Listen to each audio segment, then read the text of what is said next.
I didn't cry when my parents died. I didn't cry when hunger followed us like a shadow. But when he laughed at me, under crystal lights, surrounded by music and flowers, I felt something inside me fracture so deeply that revenge became inevitable. Everyone in the hall saw me as just the bride's poor elder sister. No one knew I was the reason the bride was still alive. When our parents died in a road accident, I was 19. My sister Ariba was 9. Overnight, I became her mother, her father, her shield. I dropped out of college, sold my dreams piece by piece, and took whatever jobs I could find: factories, night shifts, cleaning offices where people avoided eye contact with me. Every rupee I earned went into her school fees, her books, her clothes. I stitched torn shoes instead of buying new ones. I ate less so she could eat enough. At night, when she cried for our mother, I held her and whispered lies about a future I wasn't sure would ever come. Years passed. Pain aged me faster than time. But Ariba grew into something beautiful, soft-spoken, educated, graceful. She was my victory. When she fell in love with Hamza, a wealthy businessman's son, I was afraid. Not of Hamza, but of his world. Worlds like that never welcome people like me. The wedding was grand. Chandeliers, white roses, golden cutlery. I stood in a simple outfit, hands folded, watching my sister glow. My heart was full. For once I felt proud. Maybe all the suffering had meaning. Then his father stood up. Mr. Raza Malik, a respected name. A man whose smile never touched his eyes. He raised his glass and cleared his throat. The hall fell silent. This union, he said smoothly, is a blessing for our family. My son has chosen a good girl, despite her background. Polite laughter rippled through the guests. And of course, he continued, eyes drifting toward me, we must acknowledge the efforts of the sister who raised her. I nodded slightly, uncomfortable. She did her best, he said, chuckling. Though let's be honest, raising a child without parents, without status, without refinement, well, you can only do so much. The laughter grew louder. My ears rang. My chest tightened. She worked menial jobs, he added, voice dripping with mock sympathy. A sacrifice, yes, but sacrifice doesn't make one respectable. Thankfully, my family will now teach the bride what true class looks like. I felt every eye turn toward me, pity, amusement, judgment. Ariba's smile froze. She looked at me horrified. I shook my head slightly. Don't react. Not here, not today. Mr. Malik raised his glass higher. Let us drink, he said, to leaving the past behind. The past, he meant me. I walked out of that hall with my spine straight and my heart bleeding. In the parking lot, I finally let myself breathe. Not cry, breathe. Because something cold and clear had formed inside me. I had raised my sister alone, and I would finish this alone too. I didn't confront him. I didn't argue. I didn't beg for respect. I disappeared. What Mr. Malik didn't know, what no one bothered to ask, was how I managed to fund my sister's education despite earning almost nothing. How I paid hospital bills. How I moved us from a slum to a small apartment years ago. I had learned things. Quiet things. Dangerous things. During my factory years, I worked under a woman who taught me accounting. Later, in offices, I watched how men like Mr. Malik moved money, hid money, lied about money. I studied contracts while cleaning desks. I listened while serving tea. I saved documents people threw away. I knew his company wasn't as clean as his reputation. So I returned to the shadows I knew best. It took months. Then a year. I traced shell companies, false vendors, unpaid taxes, forged signatures. I gathered proof silently. Patiently. I didn't rush. Revenge rushed is revenge ruined. When the time was right, I didn't go to the police. I went to his partners. Then his investors. Then the media. The first article came out on a Tuesday morning. Financial irregularities. Nothing explosive yet. Mr. Malik laughed it off publicly. Privately, panic set in. The second week. Accounts were frozen pending investigation. By the third month, his company was collapsing under audits and lawsuits. At a family dinner, Ariba called me, crying. Apav, they're blaming you. Baba, in-law says you're poisoning our marriage. I closed my eyes. This was the hardest part. I'm not doing this to hurt you, I said softly. I'm doing this so no one ever humiliates you by humiliating me again. Soon Hamza learned the truth. He confronted his father. Shouting matches echoed through their mansion. The man who mocked me now begged lawyers for mercy. Then came the final blow. I testified. Not publicly, legally. With evidence so solid that denial became impossible. Raza Malik was arrested for fraud. The news spread like wildfire. A month later I was called to their house. He looked smaller, older, the power gone from his voice. "You planned this?" he said hoarsely. I met his eyes calmly. "No," I replied, "you did." "I just stopped protecting you," he swallowed. "I insulted you," he said quietly. I stood up. "You didn't insult me that day," I said. "You revealed yourself." I turned to Ariba, who stood behind me, eyes shining with tears and strength. She held my hand. "For years," I continued, "I lived invisible so she could shine. You laughed because you thought invisibility meant weakness." I leaned closer. "It doesn't. It means patience." We walked out together. The world calls it revenge. I call it balance. I raised my sister alone. And when someone tried to erase me, I reminded them. Some people are quiet not because they are powerless, but because they are waiting. I buried my parents on a rainy afternoon, and became an adult the same day. I was 20. My sister was 8. She held my hand so tightly that her nails cut into my skin, as if letting go would erase me too. From that day on, the world didn't call me a sister. It called me responsible. Responsibility is just another word for slow death. I worked jobs that didn't ask questions and paid wages that didn't respect effort. I cooked, cleaned, taught her homework, stitched her torn clothes, and lied every night. Lied that everything would be okay, that dreams don't cost money, that people don't look down on the poor. I swallowed my pride so she could grow taller. I aged so she could stay young. She was my prayer walking on 2 feet. Years later, when she stood as a bride under golden lights, I thought the pain had finally paid off. She looked radiant, educated, confident, loved. The kind of girl people stand up for. I stood in the back. Quiet, invisible the way I had learned to be. Then her father-in-law picked up the microphone. He was a powerful man, business tycoon, respected name. Sharp suit, softer smile. The kind of man who believes money is proof of virtue. He spoke about family honor, legacy, and status. Guests nodded impressed. Then he smiled wider. "And of course," he said, "we must thank the sister who raised the bride." Applause started, polite, forced. "She did what she could," he continued, his tone almost kind. "Though raising a child alone, without parents, without class, without guidance, well, it shows." Lauder. My chest tightened. "She worked small jobs," he added. "A noble struggle. But struggle doesn't create standards. Thankfully, my family will now complete what was missing." I felt every word land like a slap. Not loud. Not violent. Precise. I looked at my sister.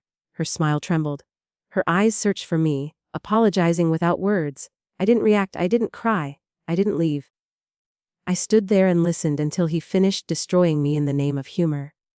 That night, when everyone slept, I sat alone and understood something clearly. Some insults are not meant to hurt you. They are meant to erase you. And I don't disappear quietly. What he didn't know was that survival had taught me skills no degree ever could. While cleaning offices, I listened. While serving tea, I observed.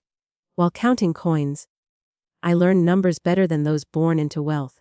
I learned how money moves when people think no one is watching. His company had cracks. Small ones.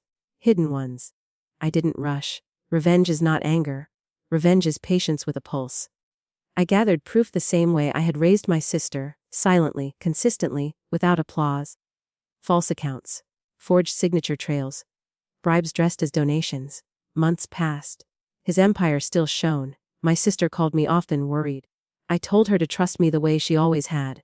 Then one morning, the news broke. An investigation, just a whisper at first. He laughed it off publicly. Called it nonsense. The second report came with numbers. Banks froze accounts. Partners pulled back. Board members panicked. The third wave destroyed him. Arrested, charged. Exposed. The man who mocked my worth now stood in court with shaking hands. People whispered my name differently now. With curiosity. With fear. My sister's marriage shook under the weight of truth. Her husband finally saw the man his father was. He chose honesty over inheritance. One evening, the fallen man asked to see me. He looked smaller. Not because he lost money, but because he lost certainty. "You ruined me," he said. I met his eyes calmly. "No," I replied. I stopped protecting your lies. He lowered his gaze. I shouldn't have said those things? I nodded. You shouldn't have believed them. I stood up to leave, then paused. You laughed because you thought I was nothing? I said softly. But I was everything long before you noticed. I walked away. I didn't win applause. I didn't need forgiveness. I didn't seek glory. I raised my sister alone. And when someone tried to shame that sacrifice, I taught them a simple truth. Those who survive in silence are not weak. They are dangerous when awakened. After I walked away from him, I thought the storm was over. I was wrong. Revenge doesn't end when the enemy falls. It ends when the scars stop burning. The weeks that followed were heavier than the years before. My sister's home was no longer filled with laughter. Silence sat between her and her husband like a third presence. Love alone is fragile when trust is cracked by blood ties and betrayal. One night she came to my small apartment. No makeup, no jewelry. Just the girl who once slept beside me on a thin mattress, when rain leaked through the roof. She sat on the floor, and cried the way she hadn't cried since we were children. People look at me differently, she whispered. They say I'm the daughter-in-law of a criminal. They say my happiness is built on stolen money. I felt my chest tighten again. Not with rage this time but guilt. I never wanted this for you, I said. She looked up, eyes red but steady. I know. But I need to know something. She paused. If you had stayed silent that day, would we really be happier now? I didn't answer immediately. Because the truth was painful. Silence would have given her comfort, but it would have stolen her dignity. It would have taught her that humiliation is the price of survival. That love means swallowing injustice. No, I said finally. We would just be quieter. She nodded slowly. Then she stood up and hugged me tightly. For years, she said, you carried everything alone. Let me carry this with you now. That was the first time I felt the weight shift. But the world is not kind to women who disturb powerful men. Rumors spread. People called me manipulative, a gold digger without gold. A bitter woman who destroyed a family out of jealousy. Some said I planned everything just to control my sister's life. I didn't defend myself. I had learned long ago that explaining yourself to people who enjoy misunderstanding you is another form of humiliation. Instead, I worked. With the evidence I had gathered. I was offered opportunities quietly, consulting. Financial cleanup. Companies wanted someone who could see rot before it spread. Someone invisible enough to notice everything. I accepted. For the first time, money entered my life without pain attached to it. Meanwhile, my sister faced her own battles. Her husband stood by her, but the shadow of his father followed them everywhere. Society forgives sons easily. It punishes daughters-in-law endlessly. One evening, I attended a small gathering where people didn't know my face, only my name. I overheard two women whispering. She's dangerous, one said. Yes, the other replied. Women like that don't know their limits. I smiled quietly. Limits are a luxury given to those who are protected. Months later, the court gave its verdict. Years in prison. Heavy fines. Public disgrace. The man who once spoke of class and refinement was now a headline about greed and downfall. The news channels replayed his wedding speech again and again, the very clip where he mocked me. This time, it played differently. People didn't laugh. They analyzed. They judged him. Irony is the most patient form of justice. One afternoon as I sat in my office overlooking the city, my sister called me. I'm pregnant, she said softly. For a moment, the world stopped. I closed my eyes and felt something unfamiliar rise in my chest. Hope. But hope is fragile when born from wounds. I'm scared, she continued. Scared people will say the child carries his blood. I took a deep breath. Blood doesn't decide character, I said. Choices do? There was a pause. Then she laughed quietly. You always say the right thing? No, I replied. I just learned the hard way. That night, I couldn't sleep. I thought about the cycle: poverty, shame, power, cruelty. How easily it repeats if no one breaks it. I remembered my father's hands, rough but gentle, my mother's tired smile. They had nothing but gave everything. I understood then that revenge was never my final destination. It was just a bridge. A year later, my sister gave birth to a girl. When I held her for the first time, something inside me softened. She gripped my finger the way my sister once had, as if anchoring herself to the world. Her name? I asked. My sister said. Because someone taught me not to bow to fear. Life slowly rebuilt itself, not perfectly but honestly. I invested in education funds for girls who had lost parents. Quiet scholarships, no name attached. No speeches, just opportunities given without humiliation. People eventually forgot the scandal. Society always does. It moves on to the next story, the next downfall. But some memories don't fade. Years later, at a charity event, I saw him again, older, thinner, free but never forgiven. He recognized me immediately. We stood across the room, separated by years of pain and one irreversible truth. He walked toward me slowly. I was wrong about you, he said. I looked at him calmly. I know. You could have destroyed me sooner, he continued. Why didn't you? I met his eyes. Because I wanted you to remember why. He nodded, defeated. As he walked away, I realized something powerful. Revenge had not defined my life, survival had. I raised my sister alone, not to prove strength, not to earn respect, but because love sometimes demands everything, and then asks for more. And if the world dares to mock that kind of love, it should be ready to face what it creates in return. Time passed, but time did not erase everything. It only rearranged the pain into quieter shapes. My niece grew quickly.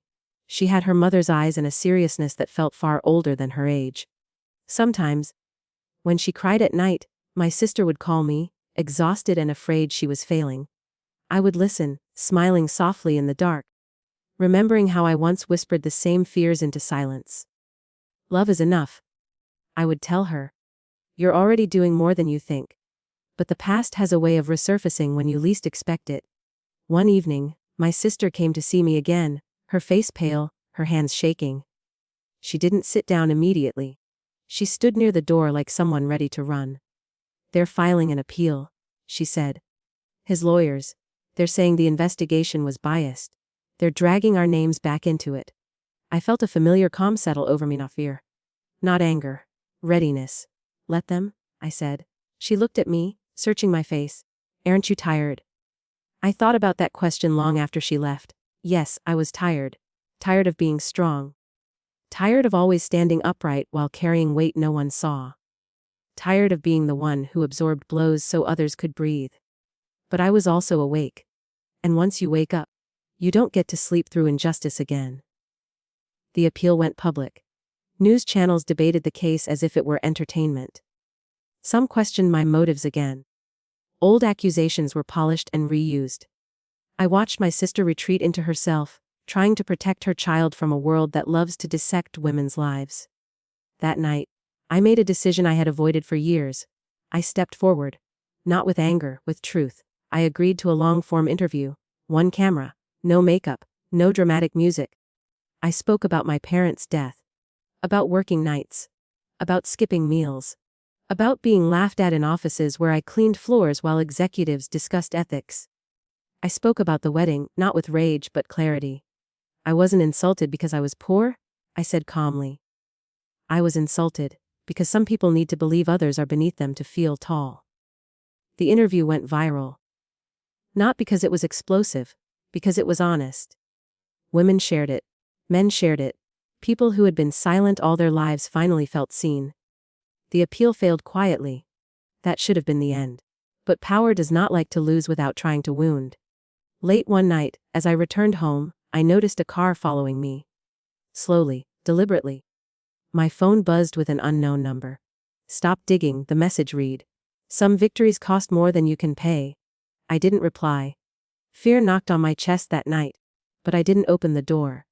I had lived with worse threats, hunger, loneliness, invisibility. This was just another shadow trying to scare me back into silence. Instead, I reported everything. Documented, recorded. Shared with people who understood leverage better than intimidation. The car never followed me again. My sister wanted to move away. Start fresh somewhere no one knew their name. I understood the desire. But I also knew running teaches the wrong lesson. You don't owe anyone disappearance, I told her. You owe your daughter truth. So they stayed. Years rolled forward. My niece learned to walk, then to speak, then to ask dangerous questions. the kind that challenge stories adults like to keep comfortable. One afternoon, she looked at me and asked, "Why do people say bad things about our family?" I knelt down to her level. "Because some people are scared of honesty," I said. "And honesty scares lies." She nodded as if that made perfect sense. Children understand justice better than adults. Adults just learn how to betray it politely. My sister grew stronger too. She returned to work, found her voice again. Her marriage, once cracked, rebuilt itself on truth instead of comfort. Her husband learned what it meant to stand beside someone, not above them. As for me, life finally slowed. Not because I stopped fighting, but because I stopped being hunted. One evening I visited my parents' grave alone. The air was quiet, the city far away. I sat there for a long time, speaking softly into the earth. "I did my best," I said. "I hope it was enough." For the first time in years, I didn't feel like I was asking permission. On my way back, my phone buzzed again. A message from an unknown number. "I'm sorry, I understand now." No name, no explanation? I deleted it. Some apologies arrive too late to matter, and that's okay. Closure doesn't always come from the other side. It comes from knowing you didn't betray yourself. At my niece's school event years later, I watched her stand confidently on a stage, reciting lines about courage and kindness. The applause filled the room. My sister squeezed my hand, eyes shining. In that moment, I realized something quietly powerful. The real revenge was never the downfall of a cruel man. It was the rise of a generation that would never bow the same way. I raised my sister alone. I stood alone when mocked. I walked alone when threatened. But I did not end alone. And if anyone ever wonders what happens when you humiliate sacrifice, dismiss survival, and laugh at silent strength, this is the answer: it learns. It waits. And when it moves, it doesn't ask for forgiveness. Years softened the sharp edges of memory, but they never erased the shape of what happened. Pain doesn't vanish. It matures. It becomes wisdom if you let it, poison if you don't. I chose wisdom, even when it hurt. My niece grew into a child who watched the world closely. She noticed who spoke loudly and who listened, who interrupted and who waited. Sometimes I caught her studying people the way I once had, quietly, carefully, as if learning something important without words. One evening, while we sat on the balcony watching the city lights flicker on, she asked me something that stopped my breath. "Kala," she said, "why were you never scared?" I smiled faintly. "I was scared every day." She frowned. "Then why didn't you stop?" I looked at her small face, so serious, so curious, and realized this was the moment that mattered more than any revenge, any victory. "Because," I said slowly, "fear tells you what you love. And when you love something more than you fear losing yourself, you keep going." She nodded as if she would remember that forever. But the world doesn't let women like me rest easily. A few years later, a business deal brought me face to face with people who had once praised Mr. Malik. Men who shook my hand warmly now, calling me intelligent, strategic, impressive. The same men who had laughed that night at the wedding. One of them leaned closer during a meeting and said quietly, "You know, if you had married well, life would have been easier for you." I met his gaze, unblinking. "Easy lives don't build strong people," I replied. "They build fragile egos." He laughed awkwardly. I didn't. I understood then that some minds never evolve. They only adjust their tone. That night, alone in my apartment, exhaustion finally caught up with me. Not physical exhaustion, but the deep kind. The kind that comes from always being alert, always prepared. I wondered who it would have been if my parents had lived. If I had studied. If I had been protected instead of tested. For the first time, I allowed myself to grieve that woman. I cried quietly, not for what I suffered, but for what I never got to be. And then, something unexpected happened. A letter arrived. Handwritten, old-fashioned, careful. It was from a young woman who had watched my interview years ago. She wrote about leaving an abusive home, about raising her siblings, about being told she was too much, for wanting dignity.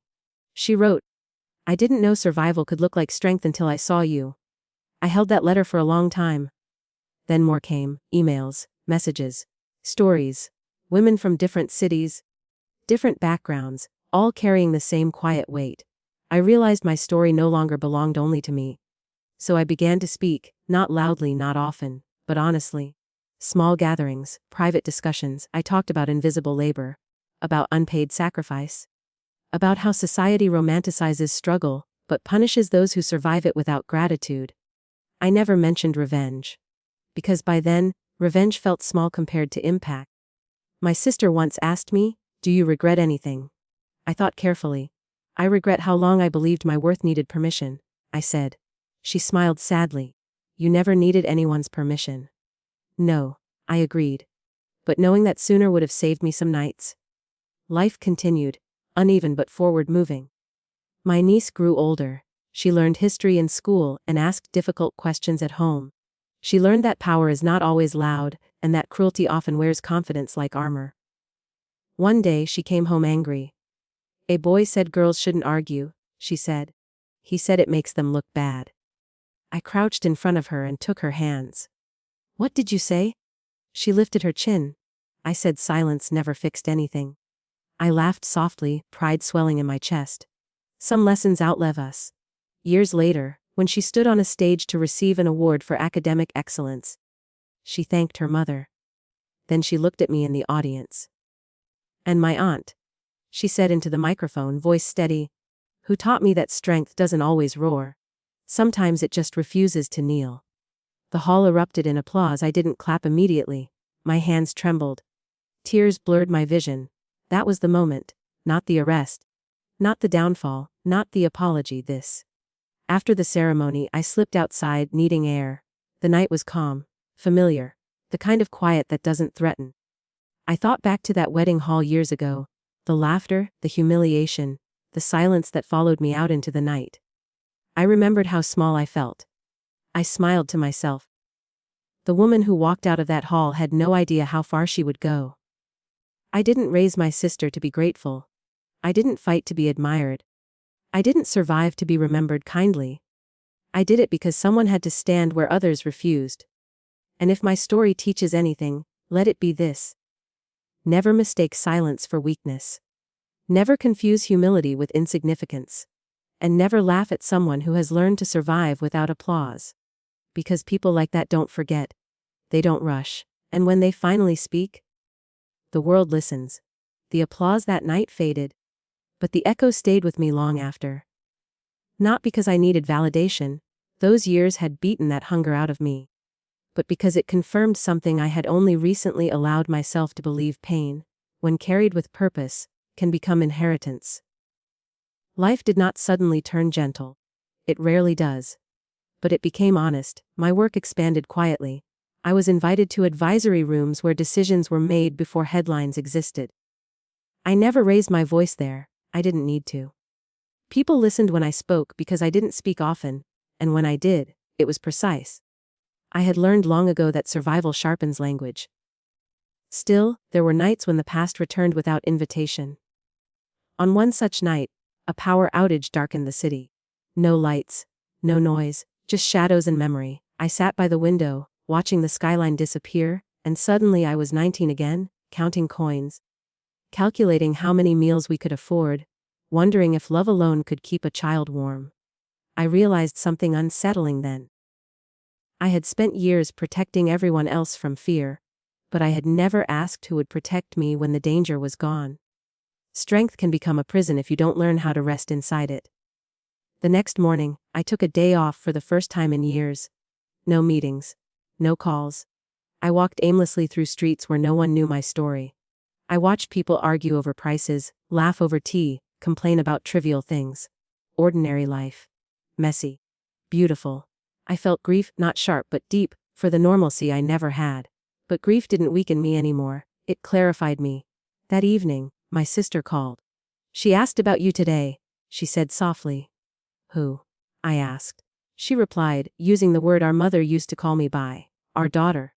She asked why you never married. I was quiet for a moment. "What did you tell her?" I asked. "That you married responsibility," my sister said. "And some people only understand love when it has witnesses." I smiled sadly. "That's a heavy answer for a child." "She's stronger than we think," my sister said. "Because of you." After the call ended, I sat with that truth. I had given my youth to duty. I didn't regret it, but I acknowledged the cost. Acknowledging cost doesn't mean you resent the payment. It means you respect what was spent. Months later, I was invited to speak at a closed forum, women leaders, survivors, professionals who had rebuilt themselves quietly. I hesitated. I had never seen myself as inspirational. I had only done what needed to be done. But I went.